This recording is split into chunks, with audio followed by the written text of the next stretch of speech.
Olá, senhoras e senhores.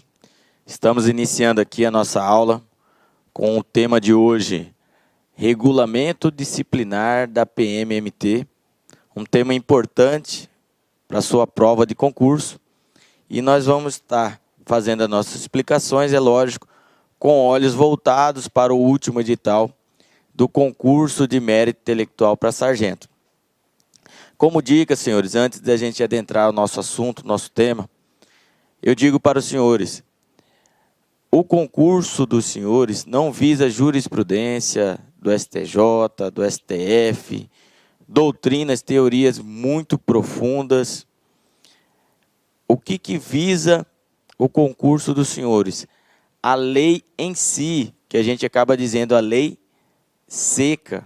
Então, senhores, ao assistir essa aula de hoje, de regulamento disciplinar da PMT, após assisti-la, os senhores devem ler a lei, porque vai cair ipsis literis na sua prova, assim como caiu na prova anterior, texto de lei. Então, provavelmente, vai cair os artigos desta lei de forma similar ao que está escrito. Então, tem que ler a lei. É claro que tem alguns pontos ou outros que os senhores vão ter dificuldade em entender. E por isso nós estamos aqui para ajudar a pegar essa matéria densa, mais fácil, de fácil compreensão, e esclarecer alguns pontos para os senhores, para que os senhores não tenham nenhuma dificuldade em fazer a prova de concurso e garantir 100% de aprovação nas questões referentes ao regulamento. Senhores, quando nós falamos de regulamento disciplinar da PMT, nós temos que entender que nós estamos falando do decreto número 1329, de 21 de abril de 1978. E aqui a gente já faz uma primeira observação. A Constituição Federal, a Constituição Cidadã, é de 1988. A Constituição, com olhos para o Estado democrático de direito, com vários princípios constitucionais, visando a dignidade da pessoa humana, o contraditório, a ampla defesa, o due process of law, ou seja, o devido processo legal, ela é de 1988. 10 anos após o decreto 1329. Então, muitos artigos do nosso regulamento, por ele ser antigo, anterior à Constituição Federal, ele não foi recepcionado pela Constituição Federal, ou seja, tem alguns artigos, algumas alíneas que não estão equalizados, não se coadunam com a nova legislação, com a Constituição Cidadã, que é a nossa Carta Magna, ou seja, para aqueles que são da área do direito, lá na pirâmide de Hans Kelsen, nós não podemos, de forma alguma, se chocar, nenhum tipo de lei, seja estadual ou federal, se chocar o que diz, o que apregoa a Constituição Federal. Então, esses artigos, essas alíneas, esses incisos, que não estão equalizados com a Constituição Federal, nós vamos estar informando os senhores na data de hoje, neste tema. Pode cair na sua prova. Segundo o regulamento disciplinar da PMMT, julgue os itens, verdadeiro ou falso. Se for similar à prova anterior, marque com X a letra correta. Mas pode cair também, segundo o decreto número 1329 de 1978. Decreto 1329, você vai lembrar que trata-se do regulamento disciplinar. Assim como pode cair também apenas RDPM-MT. Ok, senhores? Quando a gente diz em regulamento disciplinar, é claro, senhores, que os senhores vão estar falando, nós vamos estar tratando do quê? De que assunto? Adivinhe. É óbvio que se a gente está falando de um regulamento disciplinar, nós vamos ter como foco o que, senhores? A disciplina, né? Os senhores são entendedores, aprenderam lá durante o curso de formação de soldados, CFSD, que nós temos duas bases na nossa polícia militar. A base da hierarquia e a base da disciplina. Sem essas bases da instituição militar, sem a hierarquia ou sem a disciplina, essa casa da PMMT, a gloriosa instituição nossa, ela vem abaixo. Ela não consegue garantir a regularidade dos seus serviços fundamentais. Ela não consegue garantir a preservação da ordem pública. Sem a hierarquia e a disciplina, não tem cumprimento da missão. Eu dou um exemplo simples para os senhores. Os senhores trabalham lá no batalhão de Chapada dos Guimarães. O comandante do batalhão marca, olha, 5 horas da manhã tem que estar todo o efetivo de Chapada dos Guimarães pronto para o serviço, porque nós faremos uma operação de reintegração de posse a 20 quilômetros aqui do município de Chapada. No outro dia, às 5 horas da manhã, cerca de total de 20 policiais escalados para a operação. Quando vai se apresentar, só está o comandante do batalhão, o restante todos faltam o serviço. É possível garantir a preservação da ordem pública? É possível garantir o cumprimento da missão de reintegração de posse sem a obediência às normas e a falta do serviço desses policiais militares? Já pensou o comandante, no meio da operação, naquela correria, manifestação de black blocs, o comandante dá uma ordem e o subordinado não cumpre aquela ordem, desobedece a ordem, comete uma recusa à obediência? Será que o cumprimento da missão policial militar será garantida com plena eficácia? É claro que não. É por isso que nós temos como base da instituição a hierarquia e a disciplina. Sem essas bases não existe militarismo. Sem essas bases da hierarquia e da disciplina, nós não conseguimos resolver os nossos problemas, ou seja, nós não conseguimos preservar a ordem pública, ok, senhores? Quando a gente fala em regulamento disciplinar, é claro que a gente está tratando de disciplina, né? E quando a gente fala em disciplina, quer dizer o quê? Que todo policial militar tem que ter o quê, senhores?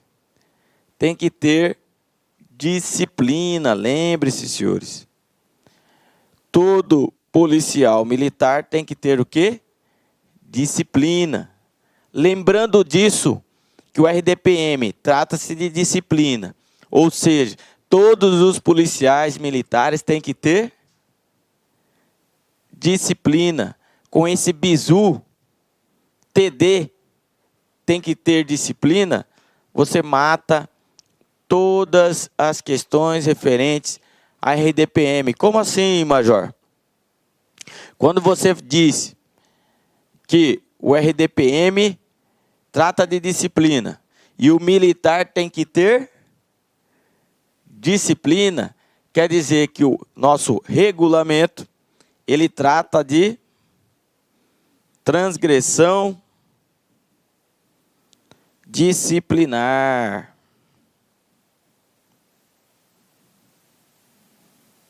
Ou seja, senhores, quando vocês pensarem em RDPM, regulamento disciplinar, ou seja, trata de disciplina, o militar tem que ter o quê? TD, ter disciplina.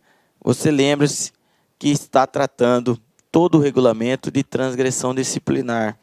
Ora, se todo o regulamento ele permeia a transgressão disciplinar, é claro que o regulamento disciplinar, antes dele vir a falar do que é transgressão disciplinar, quais são as especificações dessa transgressão disciplinar, aonde estão previstas essas transgressões, que o militar, quando ele desvia da conduta, essa conduta padronizada, essa conduta querida, objetivada pela instituição Polícia Militar, quando ele desvia-se de conduta, ele comete uma transgressão disciplinar.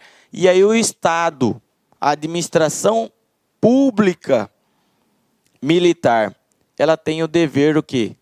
De reprimir as condutas que entram em choque com a legislação militar. Ou seja, o militar, se continuar com aquelas condutas, deverá ser punido através de uma sanção disciplinar. Mas, ora, o regulamento, ele vem trazendo, olha, eu quero que se diga ao policial, inicialmente, quais são as finalidades do RDPM. E lá ele traz já no seu artigo 1º as 4 principais finalidades do RDPM. Né? Então lá ele traz o conceito de transgressão disciplinar, a aplicação da punição, como que ela deve ser feita. Após a aplicação da punição, como que é feito o enquadramento. O comportamento das praças, ele inicia como bom. Após ele levar uma punição, ele desce para que nível? E quando esse policial deixa de levar qualquer punição durante um tempo, ele melhora essa classificação dele? Existe melhoria de comportamento? Né? Então, traz todas as 4 finalidades do regulamento. Traz também aqui o que? Como finalidade, que o policial militar tem direito a ir contra aquela sanção disciplinar através de um direito seu, que é através dos recursos. Então, ele traz 4 finalidades já no seu artigo 1º. E aí vem o regulamento disciplinar e fala das características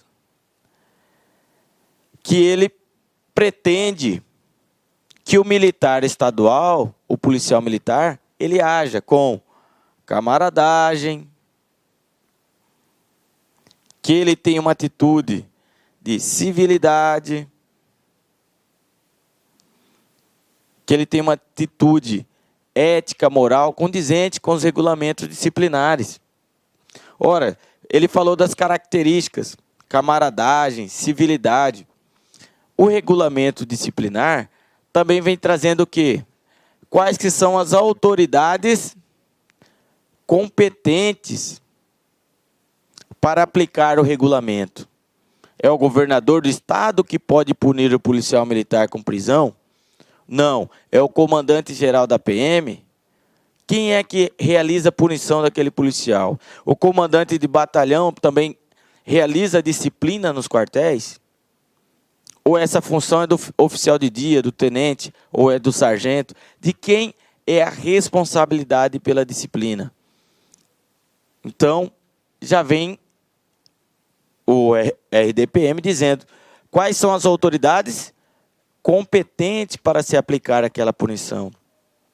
E aí nós temos quem são os militares que têm que seguir o RDPM.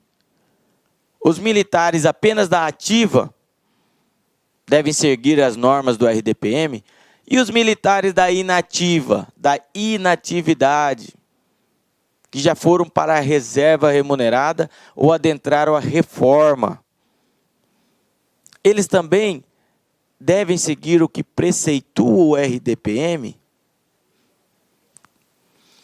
Além disso, senhores, de todas essas características, vem trazendo o regulamento o conceito de transgressão disciplinar. Né? Vem lá no seu artigo 12 e no seu artigo 13, trazendo o conceito do que vem a ser transgressão disciplinar. Nós temos também, ao final do regulamento, no anexo do RDPM, ele vem trazendo também o rol de todas as transgressões disciplinares. Aí ele vem trazendo mais de forma objetiva, né? Toda a relação das transgressões disciplinares. Senhores, antes ainda de se ver a transgressão, ele vem dizendo como que se deve ser escrita e deve ser feita a parte. O que é parte, senhores? No nosso meio militar, ela é feita como se fosse um ofício, onde o militar descreve como foi o fato de transgressão disciplinar, ou um fato gravoso que ocorreu no quartel, um fato que envolveu indício de transgressão ou indício de crime, e ele comunica o fato através de um documento que no nosso meio militar a gente chama de parte. Os senhores aprenderam durante o curso de formação de soldado, e a gente vai relembrá-los alguns conceitos em relação da parte. E as ordens, senhores. Inclusive, uma questão do último concurso caiu em relação às ordens. Como devem ser emanadas as ordens do superior para o subordinado? O subordinado tem que cumprir cegamente todas as ordens da autoridade superior? Ou não? Existe limite legal para essa autoridade superior, para essas ordens que emanam do superior? E como que devem ser seguidas as ordens pelo subordinado? Qual é o grau de responsabilização do subordinado e do superior para aquela determinada ordem? E aí a gente já falou, vem a transgressão disciplinar, que todo o RDPM ele envolve TD, né? Lembrando, ter disciplina, ou seja, transgressão disciplinar, conceito artigo 12 e 13, e o rol de anexo trazendo transgressão. Ora, o policial militar cometeu uma transgressão disciplinar. Ele cometendo essa transgressão disciplinar, vai se haver o devido processo legal. Ele vai ter direito ao contraditório, à ampla defesa e todos os meios legais possíveis para que se realizar a sua defesa. E aí, senhores, vem trazendo o RDPM a aplicação da punição. Como que deve ser feita essa aplicação da punição? Quais são as sanções disciplinares? É advertência? Repreensão? Qual que é a punição mais gravosa existente na Polícia Militar? É detenção? É prisão? Quais características de cada uma? É a demissão do serviço público através da exclusão ou licenciamento a bem da disciplina, conforme traz o regulamento? Ora, como que é feito essa aplicação de punição? Existe um enquadramento, né? Existe um documento em que deve ser público, né? Um documento que publicita por que aquele militar está sendo punido, quais as causas, as consequências, né? Como que deverá ser o cumprimento daquela punição. E aí, senhores, nós temos também um direito do policial dele recorrer dessa punição através dos recursos. Vamos ver lá que tem reconsideração de ato, né? Vamos ver lá que tem a queixa. Vamos ver também que existe a representação. São alguns tipos de recursos. É só através dos recursos que o policial militar tem como ir contra, combater aquela punição, aquela sanção disciplinar? Não. Nós vamos ver também que existe a figura da modificação. Existem 4 tipos de modificação. Vamos ver que existe a anulação da punição. Nós vamos verificar que existe a atenuação, a relevação e até mesmo o agravamento daquela punição. São 4 tipos de modificação. Entrei com recurso, perdi todos os recursos na esfera administrativa. Tentei modificar a punição. 4 tipos de modificação, não consegui. Ainda existe algum meio de eu combater aquela sanção disciplinar? Existe o último meio legal, que é através do cancelamento, né? vamos ver que existe também a figura do cancelamento destas punições. Com isso, senhores, a gente deu uma olhada geral, né? Vamos ver aqui também que após o policial militar ser punido, sancionado disciplinarmente, ele pode ter uma mudança em seu comportamento. Vamos ver também no RDPM como que vai tratar a questão do comportamento. O que é? Classificação, reclassificação e melhoria de comportamento. Com isso, senhores, a gente faz uma introdução rápida do que vem a tratar o regulamento disciplinar da PMT e o que nós vamos tratar, destrinchar com os senhores cada um desses itens que eu comentei agora aqui com os senhores, tá? Então, isso aqui a gente dá uma visão geral para os senhores do que vem a tratar o decreto 1329 de 1978. Quando estamos falando de decreto 1329, nós estamos tratando de RDPM, Regulamento Disciplinar, que trata da disciplina. O militar tem que ter disciplina. Lembrou disso?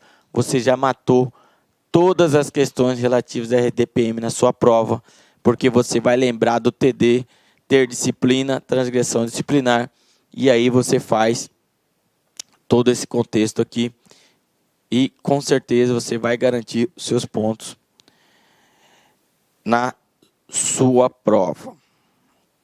Ok, senhores? Vamos voltar agora para o nosso tema. Inicialmente, senhores, antes ainda de adentrar o regulamento disciplinar, desde seu artigo 1º até seu último artigo, nós vamos fazer uma pequena introdução em relação a alguns princípios constitucionais e em relação a alguns princípios penais e administrativos. Vamos tratar de alguns temas que será importante para que os senhores tenham uma noção. E essa noção vai ser importante tanto para a aula de hoje, de RDPM, quanto para sindicância, quanto para inquérito policial militar e outras questões administrativas que nós veremos ao longo do curso.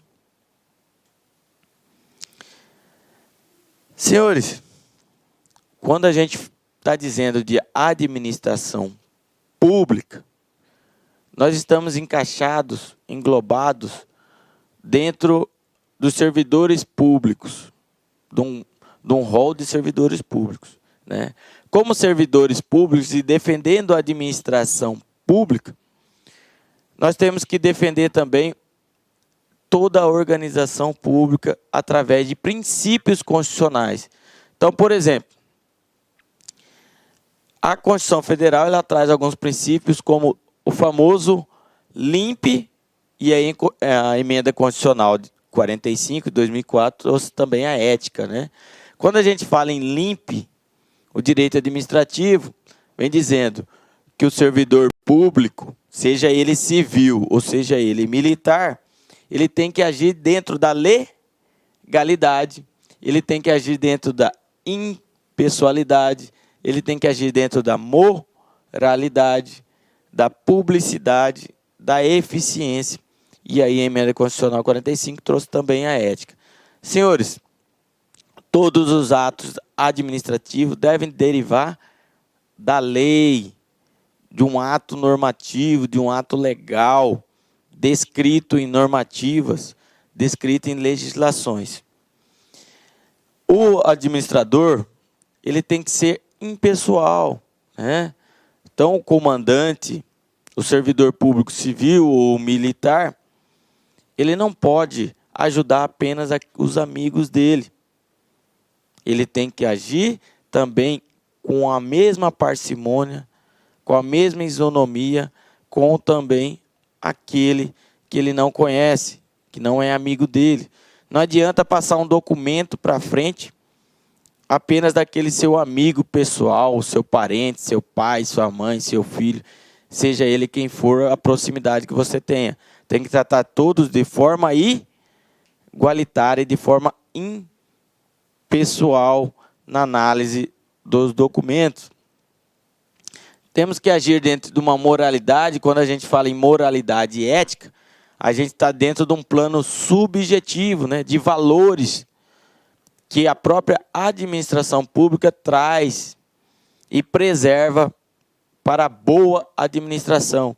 Quais são esses valores, Major? Por exemplo, valores da honestidade, valores da probidade, valores da sinceridade. São todos esses valores da boa conduta, né? Valores da paciência, valores da sabedoria. São todos esses valores que um servidor público, seja ele civil ou militar, deve trazer para a administração pública para que a prestação de serviço público seja bem feito, seja bem realizado. Nós temos também a publicidade. Todos os atos administrativos devem ser publicitados, devem ser públicos. E no nosso meio militar, da PMMT, como que é feito? Nós temos lá nosso boletim geral eletrônico, nós temos os boletins reservados, quando existem punições de prazos oficiais, é público em documento, reservado, e tem também todos os atos administrativos públicos dentro do boletim geral eletrônico. E alguns também são estendidos ao Diário Oficial do Estado, né? Eficiência. Todos os atos administrativos, eles têm que mirar a eficiência, né? Diminuir a demora nas respostas do serviço público, diminuir toda a burocracia que existe para que o cidadão de bem seja atendido da melhor forma possível e de forma mais dinâmica, mais rápida possível. Ele seja atendido pelo Estado, ok? E seja atendido com qualidade no seu serviço. Então não adianta o servidor público, seja ele civil ou militar, estar moroso na prestação daquele serviço, né? Um serviço de urgência, por exemplo, que nós fazemos todos os dias, que é atendimento de ocorrência policial, militar, ela, quando chamado pelo CIOSP, ela tem que ser feita da forma mais dinâmica e com qualidade possível. Isso vem trazendo o princípio da eficiência, princípio da ética, a gente já falou. Mas, senhores, veja bem, além do LIMP mais ética, nós militares temos um regramento mais rigoroso, um regramento mais rígido, e nós trazemos 2 princípios a mais que os servidores públicos civis, sejam ele o princípio da hierarquia e o princípio da disciplina, senhores. Os senhores vão estudar também em Código Penal Militar, no Código de Processo Penal Militar e todas as legislações castrenses, que permeia toda essa legislação o princípio da hierarquia e o princípio da disciplina. Sem esses princípios, não tem como nossa instituição militar prestar os seus bons préstimos à sociedade. Garantir o serviço público militar ou a preservação da ordem pública não existe sem estar implícito o princípio da hierarquia e disciplina, né? É por isso que nossos regramentos, nossas legislações são mais rígidas. Porque nós somos uma tropa armada, que o Estado tem que ter uma atenção maior voltada para essa tropa armada, para que não haja uma indisciplina generalizada dentro dos batalhões das unidades policiais militares. Então, senhores, além do LIMP mais ética, nós militares ainda temos 2 princípios específicos para nós, que é o princípio da hierarquia e o princípio da disciplina. Tais princípios asseguram o bom andamento da administração pública, o bom préstimo dos serviços públicos e preserva os valores e interesses superiores da coletividade. Logo, alguns princípios penais institutos, como, por exemplo, princípio da insignificância, indúbio pro réu, tipicidade penal, não se aplicam na esfera administrativa. Senhores, vejo muitos alunos com essas dúvidas. Ora, foi aberto um processo para apurar um crime. Se for crime militar, é 11ª vara. Se for crime comum, as varas especializadas de crime comum, ou as varas criminais que existem aqui no estado de Mato Grosso. Mas daí abriu também um processo para apurar o mesmo fato na esfera administrativa. Pode isso? Ora, o policial foi absolvido na esfera criminal. Na sentença, houve dúvidas da participação do militar naquele fato, e ele foi punido, foi absolvido pelo princípio do indúbio pro réu, na esfera penal, na esfera criminal. Ou seja, na dúvida, absolve-se o réu. Na dúvida, pro réu. Ou seja, dentro da esfera criminal, das varas criminais, nós seguimos esse princípio. Por quê? Lá valoriza o interesse individual.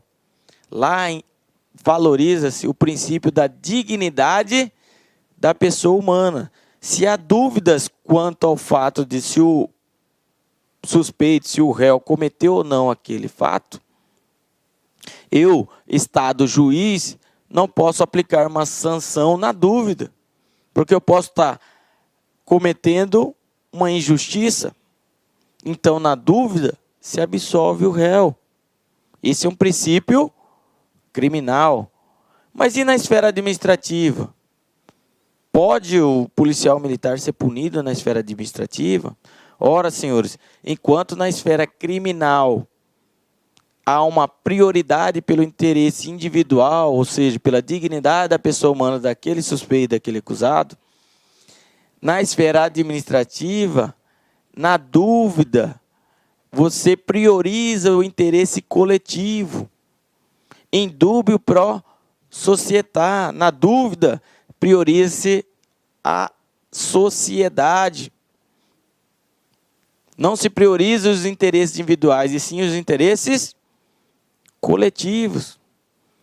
É por isso que muitas vezes, apesar do militar ser absolvido na 11ª vara militar, na esfera administrativa, ele é punido com uma detenção, com uma prisão, porque são princípios totalmente diferentes da esfera penal, da esfera administrativa, né? Sabemos que apenas em 2 casos, a absolvição do réu lá na vara militar vai fazer coisa julgada na esfera administrativa, quando a inexistência do fato, o fato não existiu, ou então a autoria daquele delito não foi daquele militar acusado, e sim foi de outra pessoa, de outro cidadão.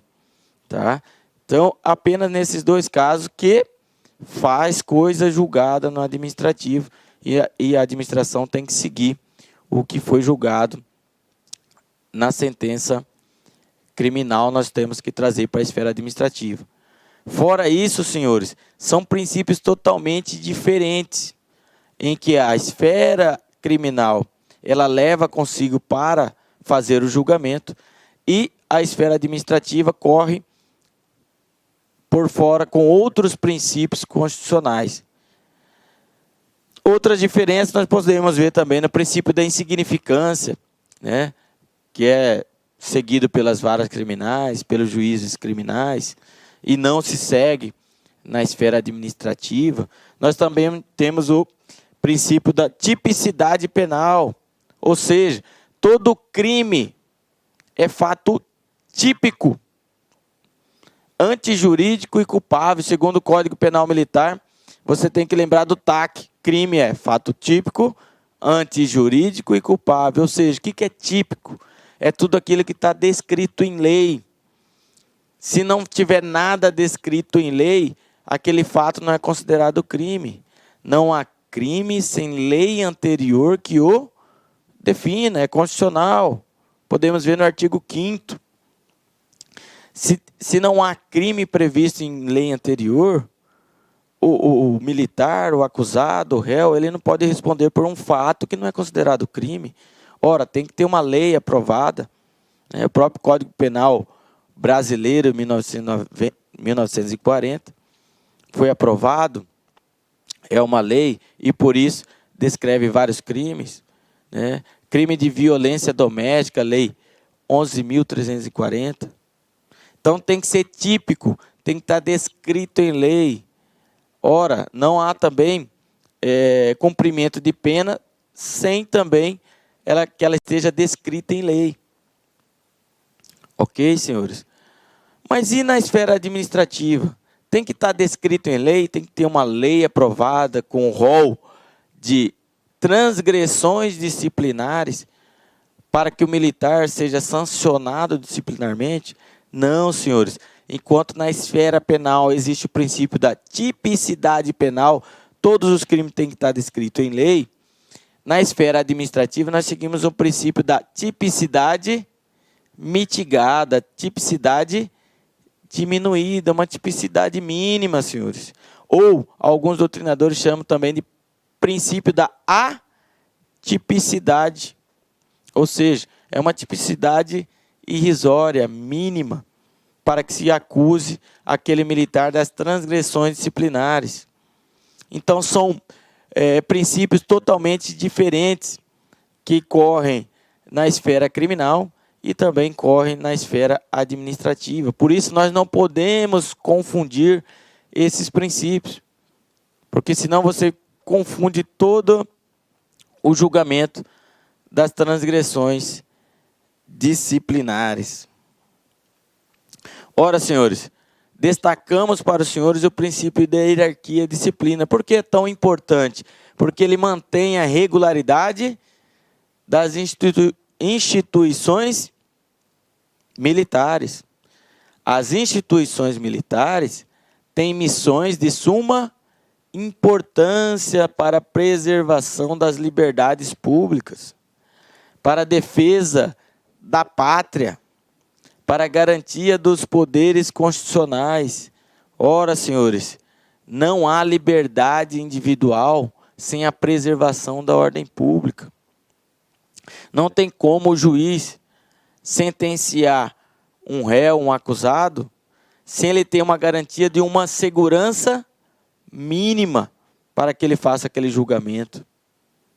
Imagine, senhores, um juiz de direito condenando um traficante como Fernandinho Beiramar, sem ter a proteção do Estado. Os senhores acreditam que ele conseguiria condenar um traficante dessa estirpe sem a segurança do Estado?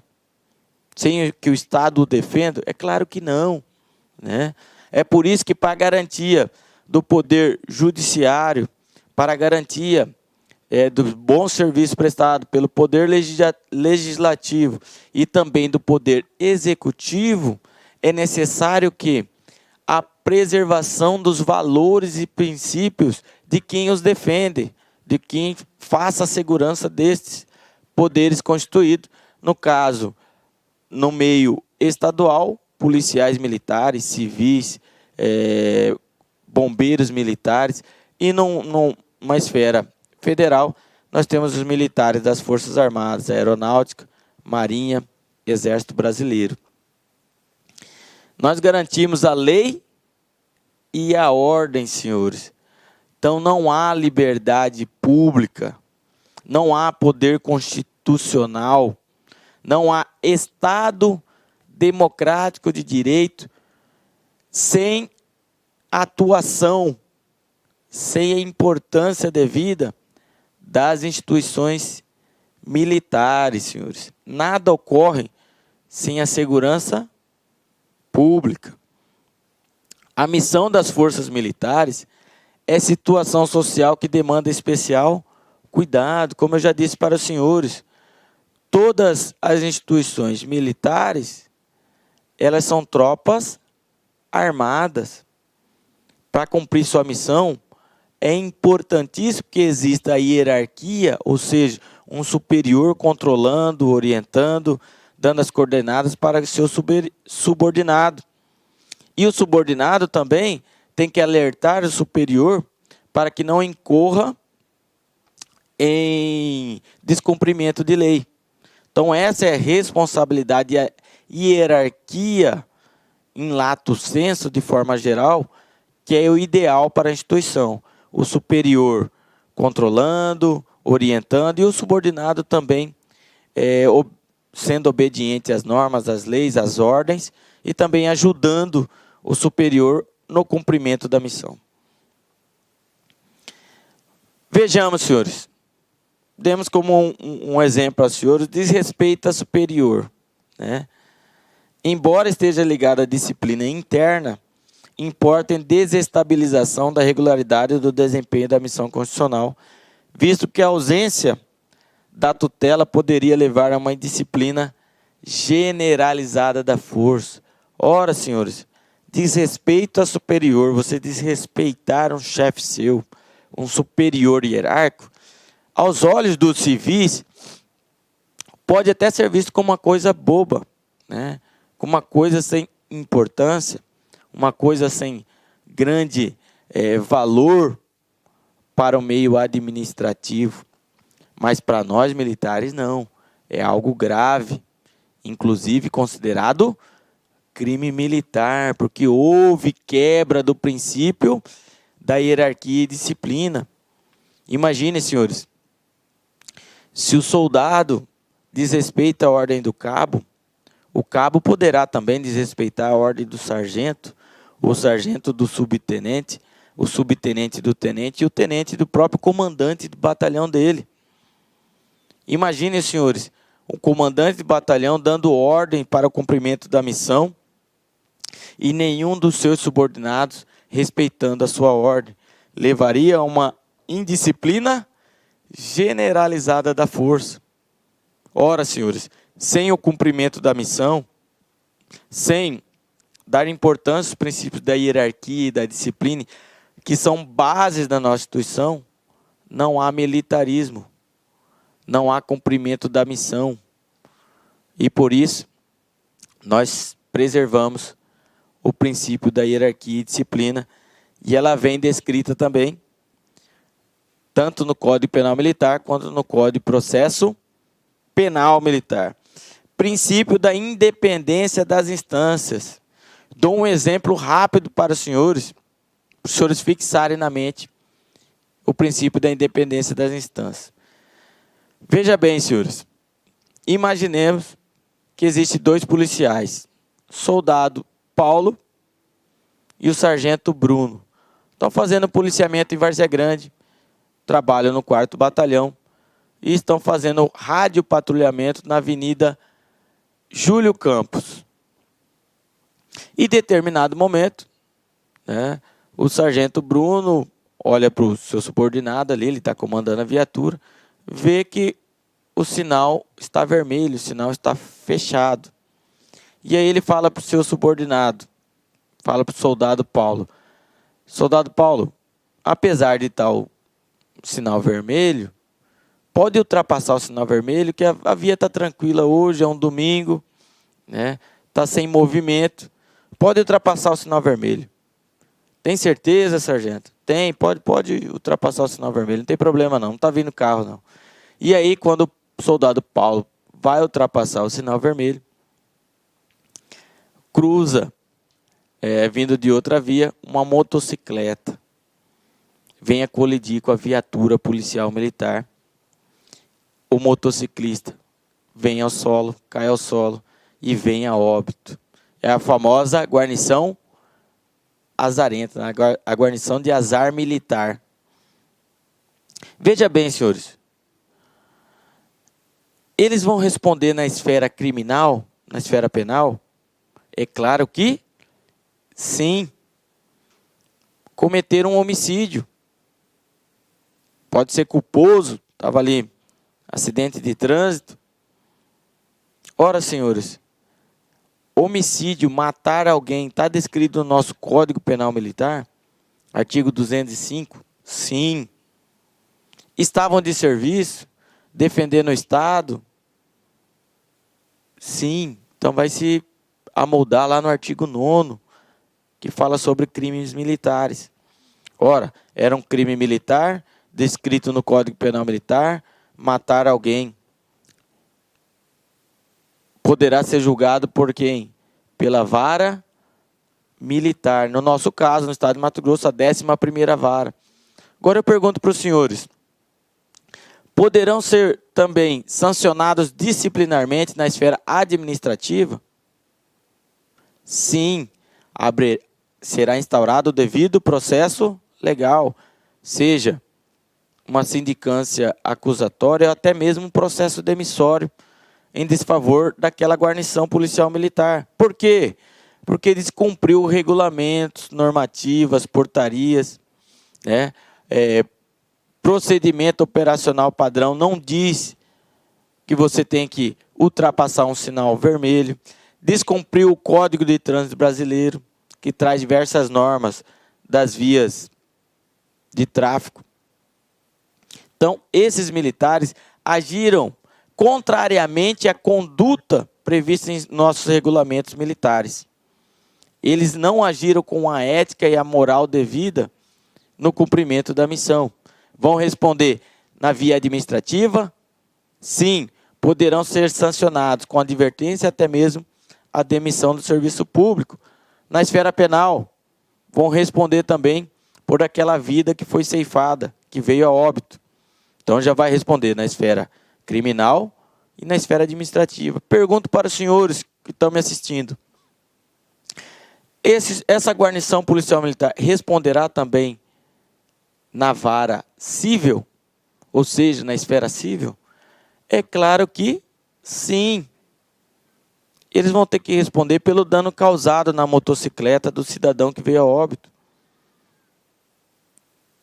Também deverão ressarcir o Estado de Mato Grosso por aquela viatura que foi danificada. Então ele vai ter que ressarcir o erário público, a viatura amassada, a viatura que teve dano, e também ressarcir o particular, o terceiro, por aquele ato que ele descumpriu durante o seu serviço. Ora, senhores, essa guarnição do soldado Paulo e do sargento Bruno, então vai responder em 3 esferas. Na esfera penal, na esfera administrativa e na esfera civil. Mas espera aí, major, mas não pode por um mesmo fato ele responder em 3 esferas? Sim, porque nós seguimos o princípio da independência das instâncias.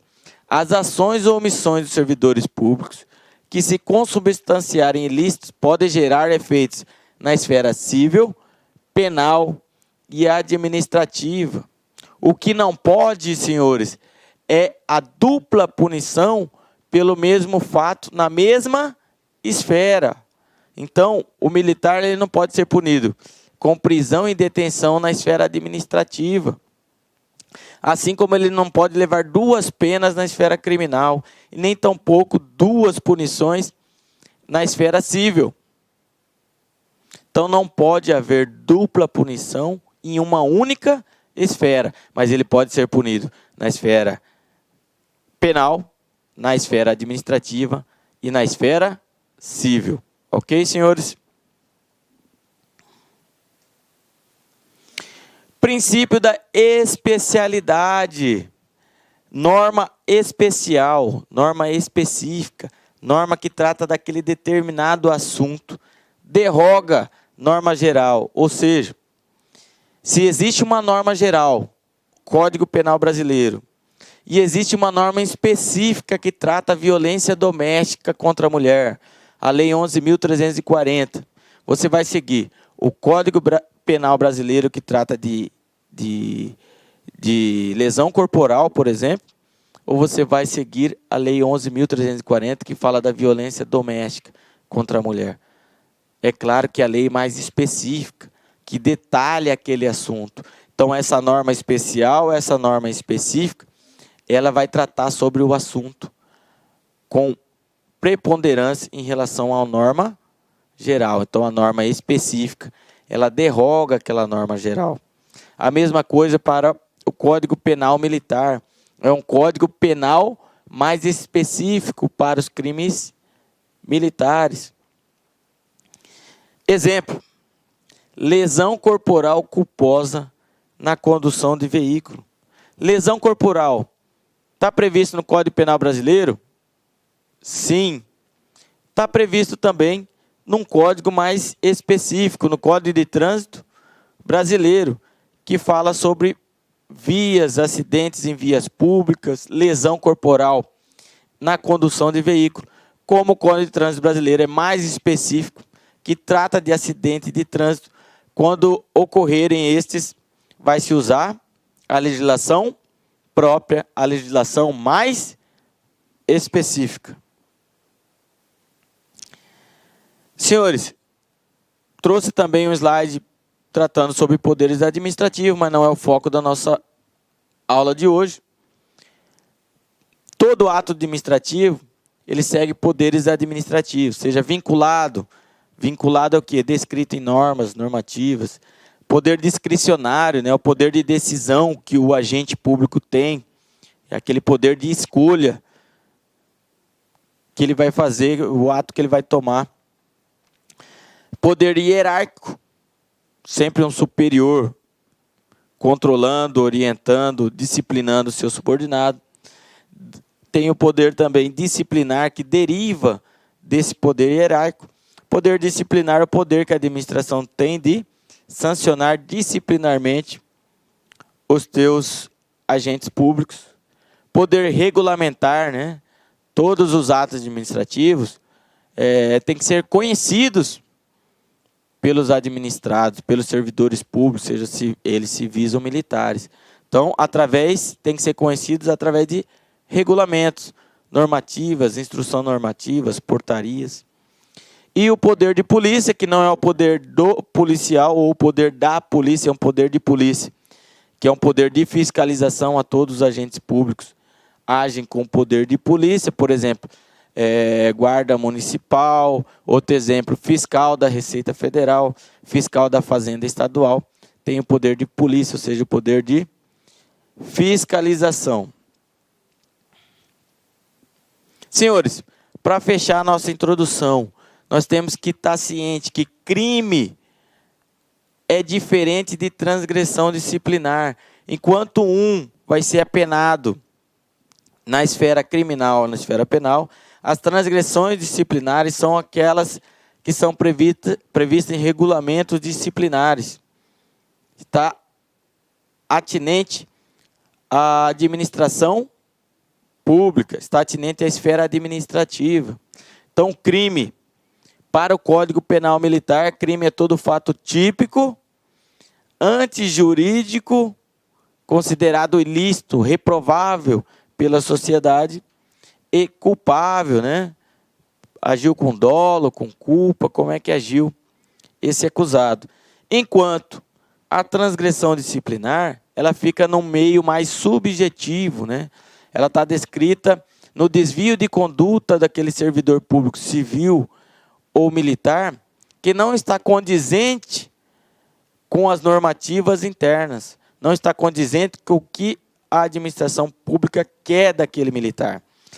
Previsto no artigo 12 e 13 do RDPM.